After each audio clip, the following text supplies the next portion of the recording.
Ok, queridos irmãos, irmãs, amigos, amigas, boa noite a todos.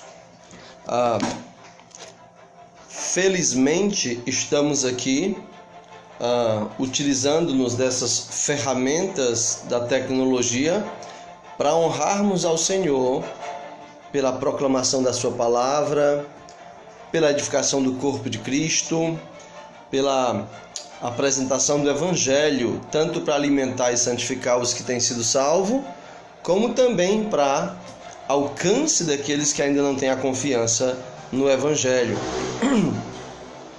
Então, felizmente estamos aqui. Mas, assim como existe o chocolate meio amargo, existem momentos também assim, né? É um doce amargo. Lembro-me muito bem, com saudades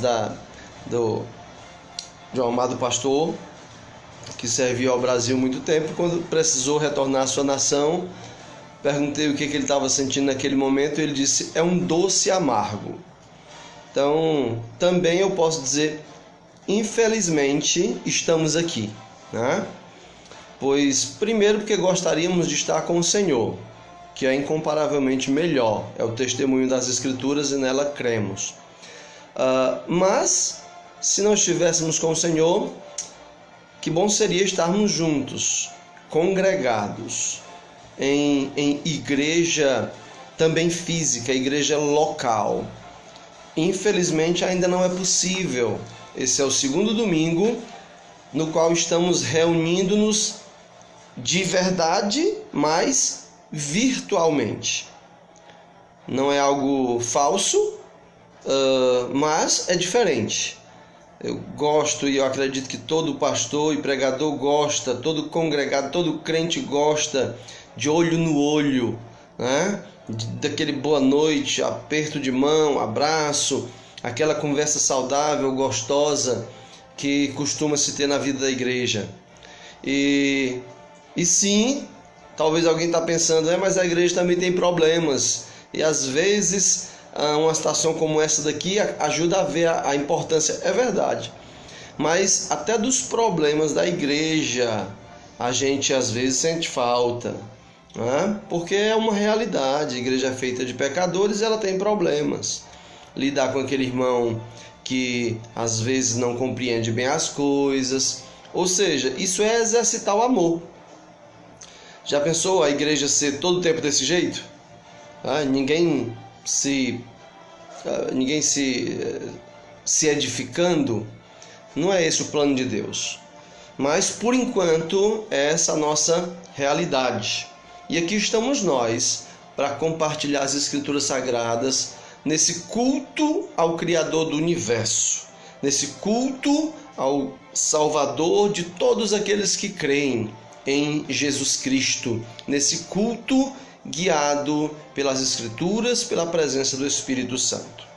Então nós vamos orar para o Senhor nos ajudar, nos abençoar, colocar em nosso coração um sentimento de adoração que se perde um pouco nessa relação virtual. Mas essa adoração tem que ser real. Também queria pedir que estivessem orando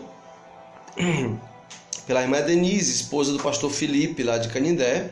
Nossa amada irmã precisa nesse momento de nossas orações. Ela está enfrentando um problema de saúde e graças a Deus já recebemos boas notícias para o momento, mas ainda requer cuidados, tá certo? Então, e por favor, não venha pensar que é coronavírus, não. Nessa época a gente não pode dar um espirro, né? Não pode falar de doença que todo mundo pensa que é corona. Não é isso que está em questão, não, tá certo? Só orem pela nossa irmã e pelo pastor Felipe, ok? Vamos orar? Hoje eu estou aqui com a camisa de São Tomé e Príncipe, para nos ajudar a lembrar de orar por aquela nação africana, um dos 50 e tantos países africanos, 54 me parece, é uma das nações de língua portuguesa, que são ilhas também, como Cabo Verde. Se você não sabe onde fica, ache no mapa. Se você já está mais acostumado com Cabo Verde, devido às nossas relações com Cabo Verde, então você vai descendo o mapa por Cabo Verde através da costa africana e você vai encontrar as ilhas de São Tomé e Príncipe. Tenho amigos lá, e que Deus abençoe aquele aquele país também. Vamos orar então por este culto ao Senhor, pelo pastor Felipe e irmã Denise e pela nação de São Tomé e Príncipe. Oremos. Senhor, em nome de Cristo Jesus, queremos te louvar e te agradecer por esse dia. Queremos, ó Pai, te suplicar que encha os nossos corações de paciência, de esperança, de confiança no Senhor, somente no Senhor. Queremos, ó Deus, te pedir que nesse momento nossos corações possam se voltar mais uma vez para a adoração a Ti, pois só Tu és digno de louvor em toda a terra, em todo o universo, só Tu, Criador. Na pessoa bendita de Jesus Cristo, na habitação do Espírito Santo, nós queremos Te adorar. Te adorar por essa oração, Te adorar com uma canção de louvor, Te adorar pela divulgação da Tua palavra. Pai, queremos aproveitar esse momento para, através do nome de Cristo, Te pedir pela situação do mundo. Tenha misericórdia do mundo. Revela-te em meio a essa situação, Deus. Quebra corações orgulhosos. Quebra o que confiava no seu dinheiro. A essas alturas, dinheiro está servindo mais para quê? Quebra aqueles que idolatravam seus ídolos do esporte, da música. Está servindo hoje para quê essa idolatria? Quebra aqueles que confiavam no prédio religioso, no templo físico. Quebra, porque do que está adiantando isso hoje? Ajuda-nos a todos, ó Deus querido, voltarmos-nos única e exclusivamente para Ti. Que seja o centro, que essa situação sirva para relembrar muitos que haviam esquecido. Muitos haviam esquecido. Tenha misericórdia e ajuda, Senhor Deus amado. Te peço, ó meu Pai querido, pelo continente africano, em especial pela nação de São Tomé e Príncipe. Abençoe os meus amigos que lá residem e aqueles que residem fora do país. Tenha misericórdia e abençoe aquela nação. Te pedimos, ó Deus, pelo pastor Felipe e a irmã Denise. Abençoe os teus servos. Traz sobre ele graça, traz sobre eles força, confiança e fé firme. Agora queremos, ó Deus, cantar uma adoração para Ti, um cântico de louvor e abrir a Tua palavra para sermos agraciados e dessa maneira Te adorarmos. Abençoa cada um dos que estão ouvindo. Abençoa, Deus. Abençoa, traz esperança, traz confiança, traz firmeza a todos nós. No nome de Jesus Cristo eu oro. Amém. Nós gostaríamos de cantar uma canção, um corinho de louvor e de adoração ao Senhor Jesus Cristo. É bem conhecido, é baseado no texto que eu quero meditar com os irmãos hoje. Baseado em Romanos capítulo 8. Quem nos separará? Você conhece? A canção é tirada do texto de Romanos 8, versículo 35 em diante, que diz: quem nos separará do amor de Cristo? Será tribulação, ou angústia, ou perseguição? Ou fome, ou nudez, ou perigo, ou espada?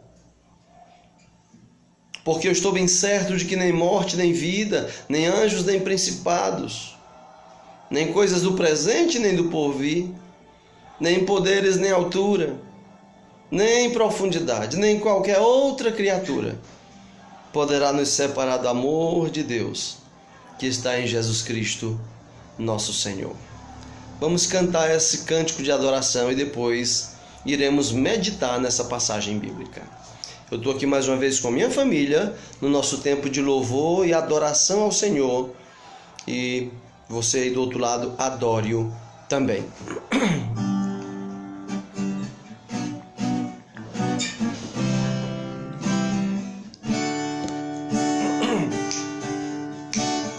Quem nos separará do amor de Cristo? Será tribulação, angústias ou perseguição, fome ou nudez, perigo ou espada. Quem nos separará do amor de Cristo? Será tribulação, angústia ou perseguição, fome ou nudez, perigo ou espada. Porque eu estou bem certo de que nem morte, nem vida, nem anjos, nem principados, nem coisas do presente, nem do porvir, nem poderes, nem alturas, nem profundidade, nem qualquer outra criatura poderá nos separar do amor de Deus que está em Jesus Cristo, nosso Senhor, que está em Jesus Cristo. Nada poderá nos separar, nada poderá nos separar do amor de Deus que está em Jesus Cristo, nosso Senhor, que está em Jesus Cristo.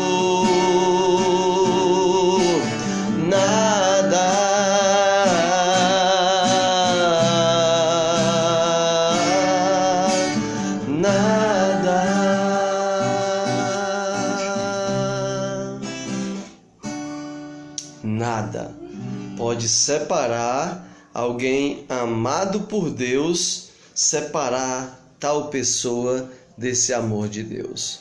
Descansemos nessa verdade. Amém? Agora vamos meditar nas Escrituras. E eu sei que pode parecer meio estranho, né? O culto à distância e tudo, pouca música, mas lembra, o essencial permanece essencial. O essencial é que é uma adoração àquele que é digno e merece ser adorado. O essencial é que a palavra de Deus é o centro. Nossas igrejas cantam muito bem. É lindo o cântico congregacional. Mas lembra, Jesus Cristo, nas vezes que o Evangelho registra um culto, uma reunião de adoração feita por Jesus, havia muito ensino bíblico e um cântico. Então isso também é uma lição para nós. Cantar é bom. O livro dos Salmos é um excelente exemplo disso. Mas lembra, o essencial, o central, é Deus falar e não nós. É ouvirmos Ele e não Ele a nós. Por isso vamos para a Bíblia agora. Livro de Romanos. Abra sua Bíblia em Romanos capítulo 8. Se você está com a Bíblia lá, Romanos capítulo 8. Se você não está, por favor, dê atenção.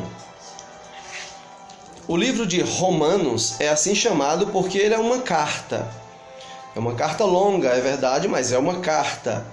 O livro de Romanos é uma carta que Deus inspirou por seu Espírito Santo que o apóstolo Paulo escrevesse para os crentes que estavam na cidade de Roma, ok? E estamos falando, óbvio, de quase 2 milênios atrás. Essa carta foi escrita mais ou menos no ano 55 da era cristã, ok? Não é 1955 não, viu? É ano 55, ok? Foi escrito pelo apóstolo Paulo para os crentes que residiam em Roma, tanto gentios quanto judeus, né? Judeus são o povo de Israel e gentios aquele que não era israelita, tá certo? Então foi escrito para os cristãos, quer sejam eles israelitas, quer sejam eles romanos que receberam o Evangelho de Cristo, estavam morando em Roma, eles receberam essa carta. Agora, faz bem lembrar, para entender melhor o contexto, faz todo sentido, nós entendermos que momento é esse que a carta é escrita, por volta do ano 55. Os crentes romanos estão vivendo debaixo do governo de quem? Quem é apegado à história, e especialmente quem estuda a história olhando para a Bíblia, sabe que nesse momento o imperador do Império Romano é o louco Nero. Isso é história. E esses cristãos estão na cidade do imperador, onde o seu trono está estabelecido. Isso quer dizer que esses crentes viviam uma constante tensão naquele império. Houve uma época onde os cristãos tiveram uma certa paz, mesmo no Império Romano, a Pax Romana, onde tiveram certa paz, mas essa não foi no período de Nero. Nero, ele odiava o cristianismo. Basta nos lembrar algumas coisas. Por exemplo, Nero tocou fogo em Roma. Isso é história. A gente sabe disso não é nem pela Bíblia, é pela história. Foi nessa época. Ele dentro dessa época, ele toca fogo em Roma, porque ele odeia os cristãos, ele quer um argumento, um pretexto para que a população se volte contra os cristãos. Houve a acusação de que os cristãos eram ateus. Como é que pode o cristão ser ateu? Porque os cristãos só tinham um Deus. E alguém que não era ateu tinha vários deuses. Os cristãos só tinham um, só tem um. Então foram perseguidos por ser ateus. Mas nada disso os destruía. Então Nero queria um pretexto para que a população se voltasse contra os cristãos. O que é que ele fez? Tocou fogo numa parte da cidade de Roma. Os culpados foram os cristãos, e daí veio grande perseguição. Cristãos foram lançados dentro do Coliseu Romano, aquele que ainda existe hoje em Roma. E ali foram massacrados por gladiadores. Especialmente ficou conhecido quando eles jogaram os cristãos naquele Coliseu e soltaram leões famintos. Muitos cristãos morreram.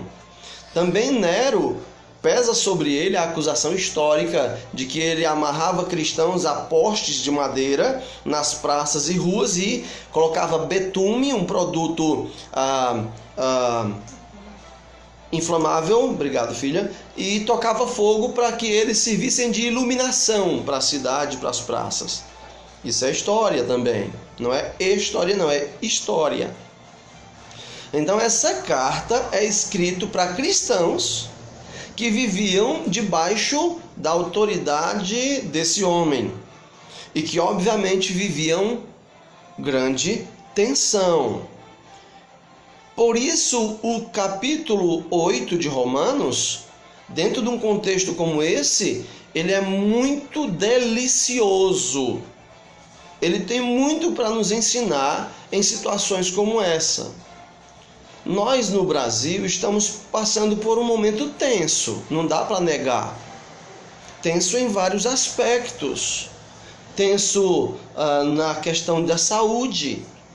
E, de novo, nenhum crente deveria discutir essa questão atual tendo como ponto central da discussão a morte, como muitos estão fazendo. Gente, pelo amor de Deus, vocês conhecem Bíblia? Ninguém morre fora da hora.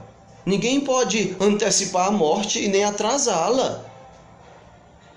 Me permitam um parêntese, mas tem gente que acha que se ficar dentro de casa a morte vai ficar fora, como se fosse um cachorro que a gente fecha a porta e pronto, não entra. Minha gente, não é isso não.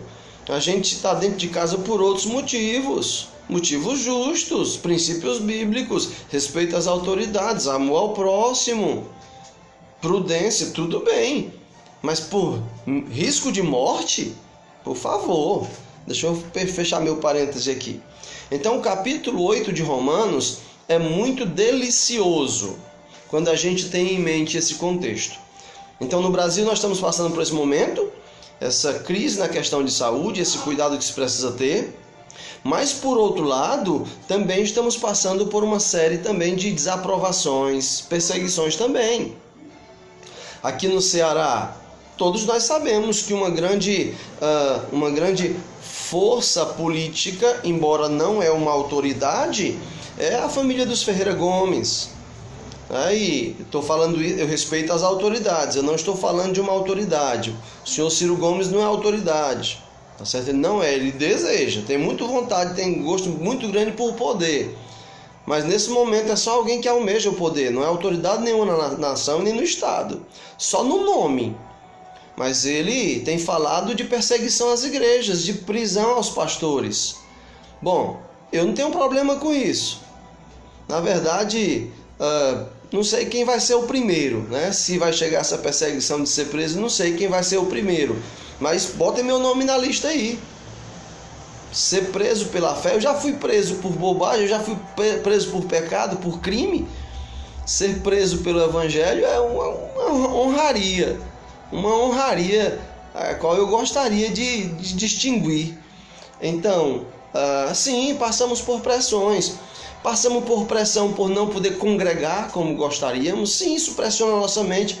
Quantos de nós não está meio entediado? Talvez alguns até meio depressivos. Sim, a igreja é importante por isso também.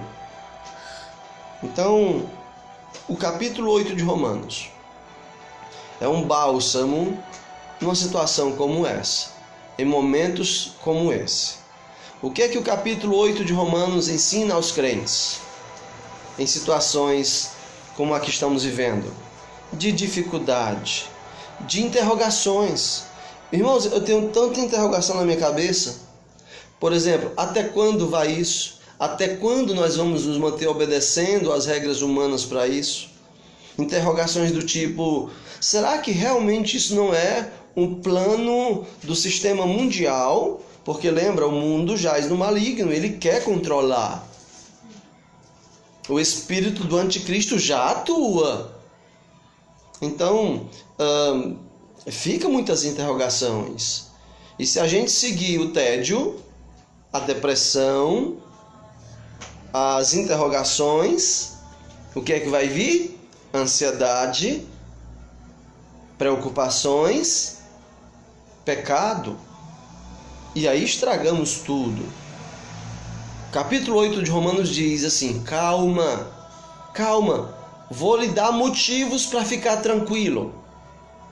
Vou lhe dar motivos para você ficar tranquilo. Quais são esses motivos?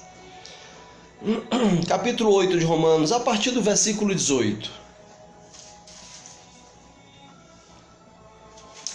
Capítulo 8 e versículo 18 de Romanos.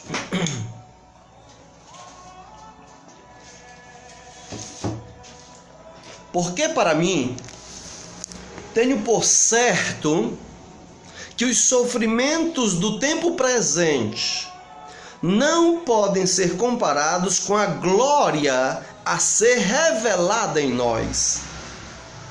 A ardente expectativa da criação aguarda a revelação dos filhos de Deus, pois a criação está sujeita à vaidade, não voluntariamente, mas por causa daquele que a sujeitou, na esperança de que a própria criação será redimida do cativeiro da corrupção para a liberdade da glória dos filhos de Deus. Porque sabemos que toda a criação a um só tempo geme e suporta angústias até agora. E não somente ela, mas também nós que temos as primícias do Espírito, igualmente gememos em nosso íntimo, aguardando a adoção de filhos, a redenção do nosso corpo. Porque na esperança fomos salvos. Ora, esperança que se vê não é esperança, pois o que alguém vê como espera? Mas se esperamos o que não vemos, com paciência o aguardamos. Oh, meus irmãos, aqui está a primeira injeção de ânimo, de calma, de alento, de paz que o Espírito de Deus colocou no apóstolo Paulo para que ele colocasse em letras, para que o povo, os cristãos romanos, encontrassem paz e para que nós hoje também descansássemos nisso. É uma injeção de esperança. Esperança. Alguns dias atrás a nossa meditação foi sobre manter a esperança. Quando o profeta Jeremias, em meio a tanta dificuldade em Israel, em Judá, ele disse: mas eu quero trazer à memória aquilo que me pode dar esperança. É interessante, a palavra esperança, ela parece ser bem a junção de duas palavras, não é? É esperar com confiança. Esperança. Não é só esperar. Não é só como quem diz assim: vai de qualquer jeito aí, não posso fazer nada mesmo, vou só ficar aqui sentado. Não.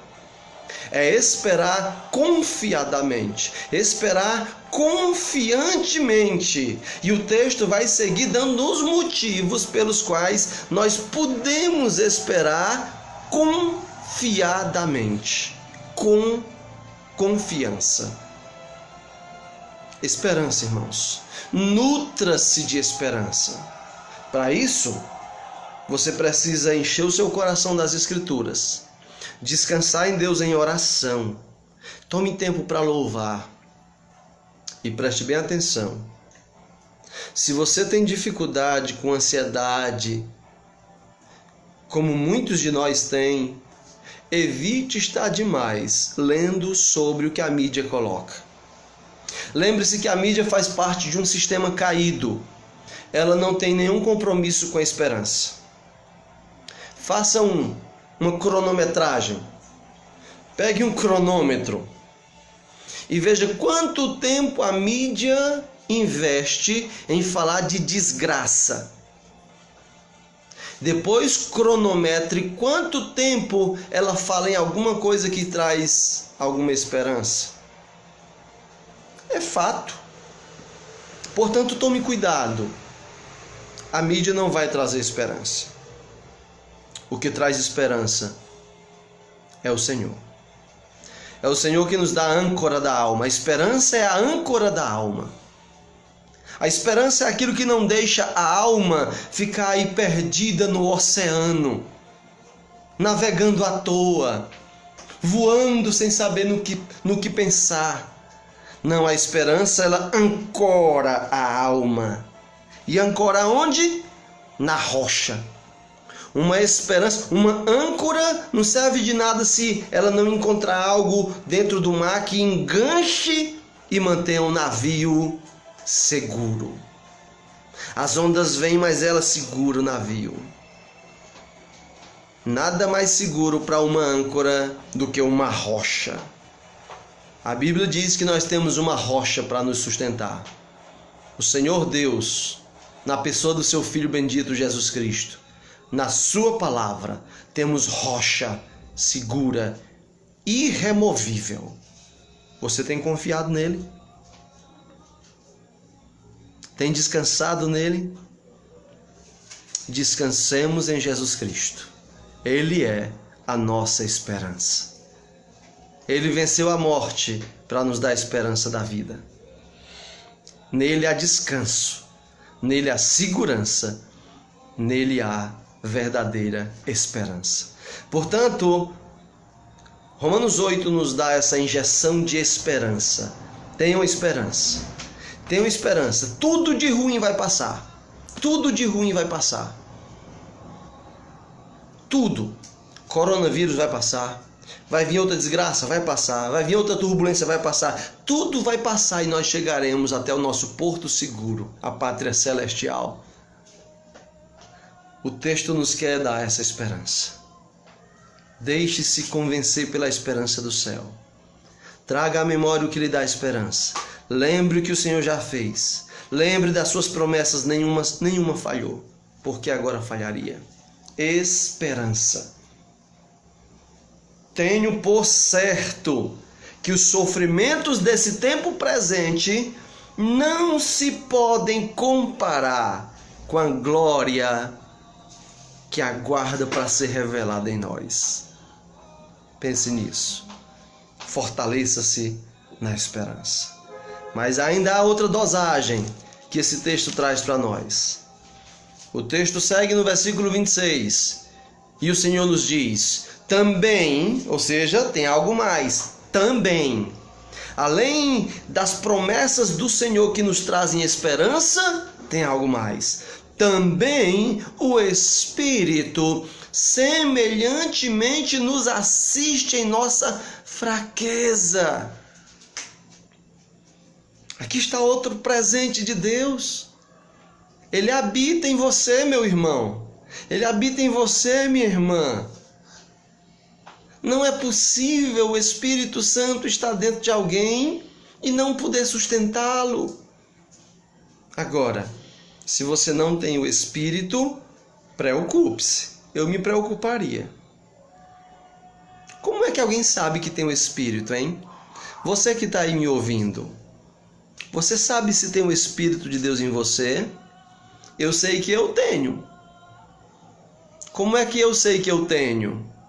Aqui vai, como é que eu sei? Isso serve para a sua reflexão. Efésios capítulo 1.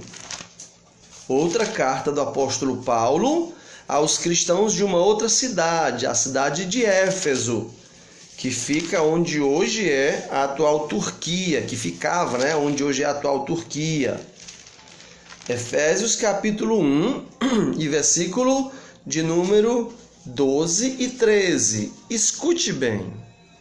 Aos meus irmãos que porventura na sua imaturidade da fé ainda não sabem distinguir isso, mas especialmente a você, meu amigo, minha amiga, vejo alguns aí online, muito obrigado pela honra da sua atenção, mas o beneficiado é você, por estar ouvindo a palavra de Deus. E a Bíblia diz que ouvi-la já é uma bem-aventurança. Só que há uma bem-aventurança maior, é crer nela e viver por ela. Como é que você pode saber se tem o Espírito Santo de Deus ou não? Está aqui, Efésios capítulo 1, verso 12 e 13. A fim de sermos, para o louvor da sua glória, nós os que de antemão esperamos em Cristo, em quem também vós, depois que ouvistes a palavra da verdade, o evangelho da vossa salvação, tendo nele também crido, fostes selados com o Santo Espírito da promessa. Percebeu? Você precisa ouvir a palavra da verdade. É o que você está ouvindo agora, é a palavra da verdade. Você precisa ouvir o evangelho da salvação. É o que você está ouvindo agora. A palavra da verdade é o evangelho da salvação. Agora, você crê? Tendo nele também crido, então fostes selados com o Santo Espírito da promessa. É isso, meu amigo. É isso, minha amiga. Você ouve a palavra de Deus, você ouve o evangelho da verdade, você crê nele. Crer, lembra-se, crer não é um processo meramente intelectual. Lembra que até os demônios creem. Então o crer bíblico é um compromisso. Se você diz que crê aqui, mas na sua vida não há compromisso com o evangelho, você vive como quer e não como o evangelho quer, então você não crê. O que você tem aí é uma assertiva cultural, tradicional, religiosa. Não é fé. Não é a fé bíblica do qual o texto fala. A fé bíblica é um compromisso de vida. Eu creio no evangelho, por isso eu vivo conforme o evangelho. Isso é fé. Então, eu sei que eu tenho o Espírito de Deus. Eu ouvi a palavra da verdade, ouvi o evangelho da salvação e eu criei. Ou seja, eu luto, me insisto e tenho vivido pela graça de Deus de acordo com os princípios da fé da palavra de Deus. Portanto, meus amados, a habitação do Espírito Santo é outra garantia, outro presente de Deus, de que tudo está certo. Está tudo certo. Está tudo ok. Nada fugiu ao controle do Senhor. O coronavírus não é visto ao nosso olho humano, precisa de microscópio. Mas ele é plenamente conhecido por Deus. Não somente ele. Não somente quando foi criado, mas também quando terá fim. O Senhor sabe tudo. E Ele não sabe tudo como alguém que conhece a história. Ele sabe tudo, pois é o autor dela. O autor dela. Ele faz tudo para a sua glória. Talvez algum dos meus amigos possa dizer, mas se Deus é quem escreve a história, pastor, então como é que Ele escreveu um capítulo como esse? É tanta coisa, morte, sabe por quê? Pode ser que seja por sua causa. Pode ser porque Ele te ama tanto e você não tem dado atenção a Ele pelos meios comuns. Então Ele resolveu graciosamente tentar te acordar, te dando um susto. Já pensou nisso? Cadê os ateus que até pouco tempo no carnaval estavam tudo zombando de Jesus, de Deus, da Bíblia, da igreja, da palavra de Deus? Cadê eles? Estão todos em casa com medo. Muitos que não têm crido no Evangelho, nesse momento estão cautelosos, reflexivos. Talvez você também, meu amigo. Talvez você também. Como já disse certo homem de Deus, as catástrofes são gritos de Deus para acordar corações surdos.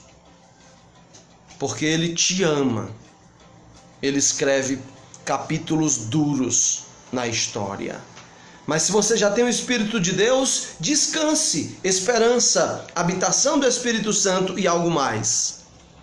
Verso 26, ainda continuando, porque não sabemos orar como convém, mas o mesmo Espírito intercede por nós sobremaneira com gemidos inexprimíveis, e aquele que sonda os corações sabe qual é a mente do Espírito, porque segundo a vontade de Deus é que ele intercede pelos santos.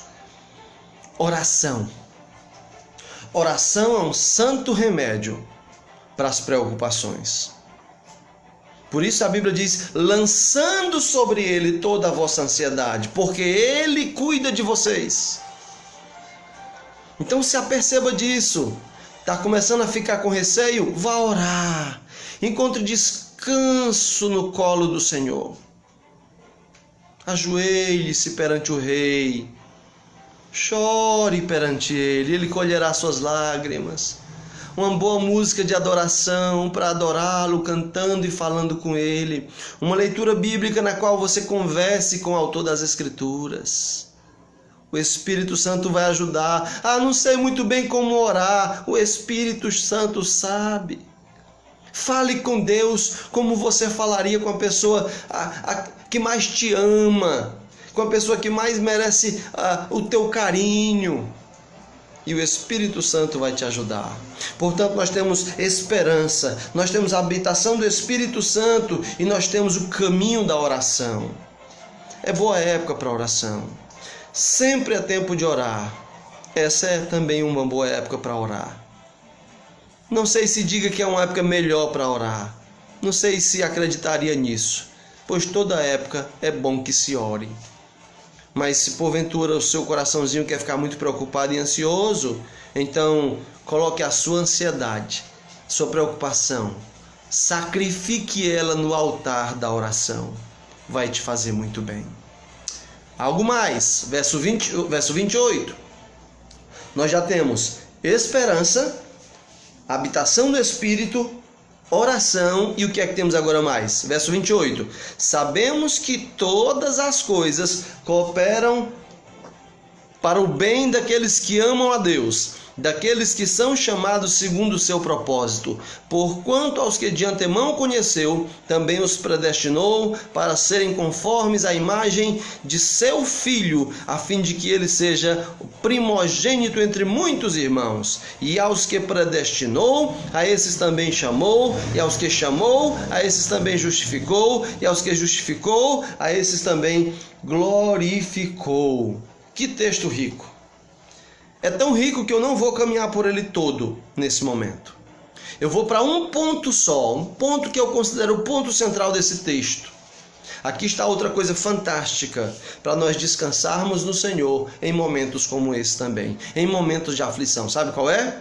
O projeto de Deus de usar todas as coisas para fazer eu e você, cada seguidor de Jesus, fazer-nos mais parecidos com Jesus. Esse é o projeto de Deus. Esse é o projeto de Deus. Aqui está o texto dizendo que todas as coisas cooperam, concorrem para o bem daqueles que amam a Deus, que foram chamados de acordo com seu propósito. Que propósito? Lembra, preste bem atenção. O Senhor vai usar todas as coisas para o nosso bem de acordo com o seu propósito, não é o nosso. Muita gente lê esse texto sob a perspectiva da teologia da prosperidade, sob a perspectiva da teologia coaching, que é mentirosa, é do inferno, é do inimigo para enganar